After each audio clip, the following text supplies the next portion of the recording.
അച്ഛൻ സംഖ്യയായിരുന്നെങ്കിൽ ലാൽ സലാം ചെയ്യില്ലായിരുന്നു. വിവാദങ്ങളിൽ പ്രതികരിച്ച് രജനീകാന്തിൻ്റെ മകൾ.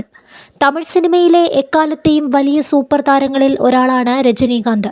അദ്ദേഹത്തിൻ്റെ ചിത്രങ്ങൾ ആരാധകർ ആഘോഷമായാണ് തിയേറ്ററുകളിൽ വരവേൽക്കുന്നത്. എന്നാൽ ഇക്കഴിഞ്ഞ നാളുകളിൽ രജനീകാന്തിൻ്റെ രാഷ്ട്രീയ പ്രവേശനവുമായി ബന്ധപ്പെട്ട വലിയ ചർച്ചകളും അഭ്യൂഹങ്ങളുമൊക്കെ പ്രചരിച്ചിരുന്നു. ആത്മീയതയിൽ പണ്ടേ തൽപരനായ രജനി BJPയുമായി ചേർന്ന് നിൽക്കുമെന്ന പ്രചാരണവും മുറയ്ക്ക് നടന്നിരുന്നു. എന്നാൽ ഇപ്പോഴിതാ രജനീകാന്തിൻ്റെ മകൾ ഐശ്വര്യ രജനീകാന്ത് ഈ പ്രചാരണങ്ങളെയെല്ലാം തള്ളിക്കൊണ്ട് രംഗത്ത് വന്നിരിക്കുകയാണ്.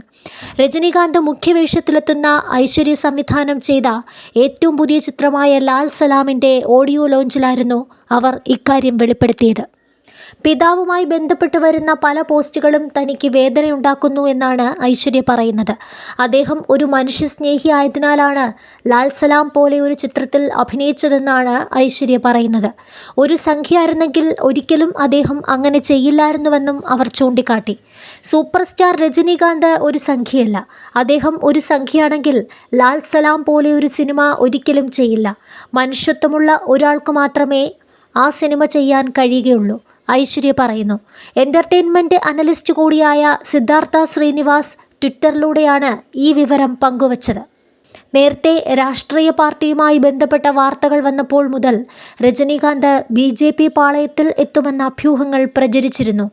കൂടാതെ മുമ്പ് BJP നേതാക്കളുമായി അദ്ദേഹം കൂടിക്കാഴ്ച നടത്തിയതും സംശയത്തിന് ഇടയാക്കിയിരുന്നു. എന്നാൽ പിന്നീട് ഇതുമായി ബന്ധപ്പെട്ട മറ്റ് പ്രഖ്യാപനങ്ങൾ ഉണ്ടായില്ല. വീണ്ടും അടുത്തിടെ രാമക്ഷേത്ര ഉദ്ഘാടന ചടങ്ങിൽ രജനി എത്തിയത് സംശയത്തിന് ഇടയാക്കിയിരുന്നു.